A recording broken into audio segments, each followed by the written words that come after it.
The piercing sound of a gavel striking wood echoed through the packed lecture hall, silencing the murmurs of disbelief as Professor Eleanor Grayson stood firm, her voice trembling yet resolute. "I cannot, in good conscience, endorse John Kennedy for this academic honor." The year was 1963, and the world watched as the young senator from Massachusetts, already a rising political star, faced an unexpected rejection from one of the nation's most revered historians. The room held its breath, students and faculty alike stunned by the audacity of a woman who dared to challenge a man destined for greatness. That moment, broadcast across newspapers and early television, would define Eleanor's life, thrusting her into a whirlwind of controversy that would test her resolve, shatter her career, and force her into a reclusive exile. But where is she now, decades later, and what became of the professor who rejected John Kennedy? Eleanor Grayson was no ordinary academic.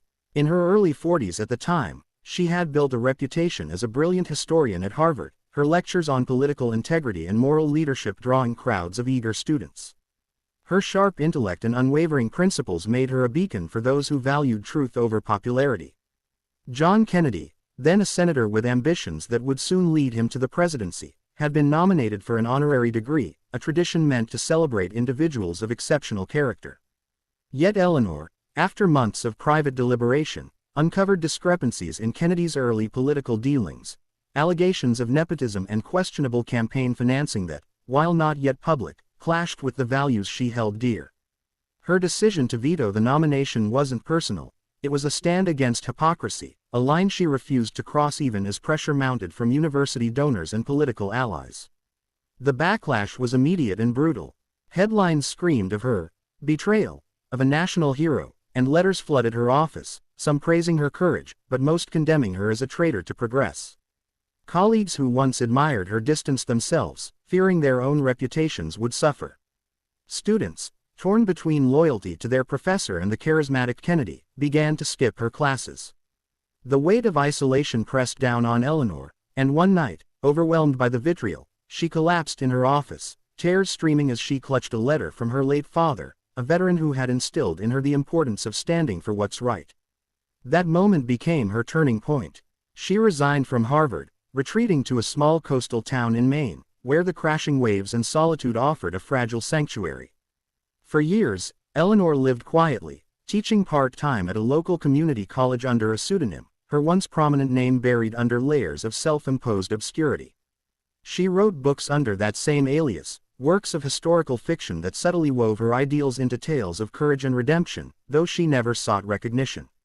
Her days were simple: walks along the shore, conversations with a handful of trusted friends, and letters to her niece, Lily, the only family she had left. Lily, a spirited young woman in her 20s, became the light in Eleanor's dimmed world, visiting every summer with stories of her own struggles as a journalist fighting for truth in a media landscape dominated by sensationalism. Through Lily, Eleanor saw echoes of her younger self, and their bond deepened into a surrogate mother-daughter relationship. But life had more challenges in store.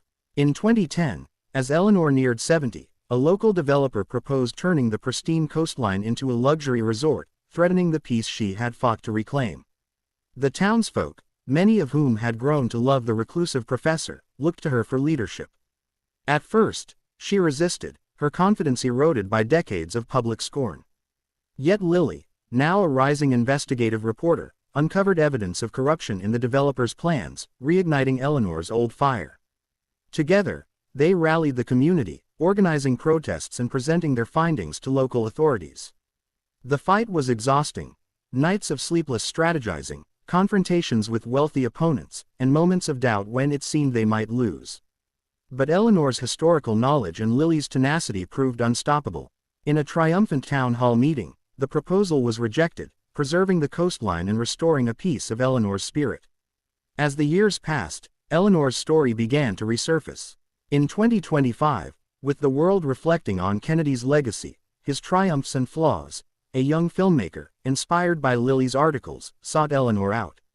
At 82, living in a modest cottage with the ocean as her constant companion, she agreed to an interview, her voice steady despite the frailty of age. The documentary, titled The Unseen Stand, aired on a major platform, revealing not just her rejection of Kennedy but the life she rebuilt from its ashes. Viewers wept as she spoke of her regrets, losing years to fear, and her triumphs, finding purpose through Lily and the town. The film ended with Eleanor walking the beach, her silhouette against the sunset, a symbol of resilience.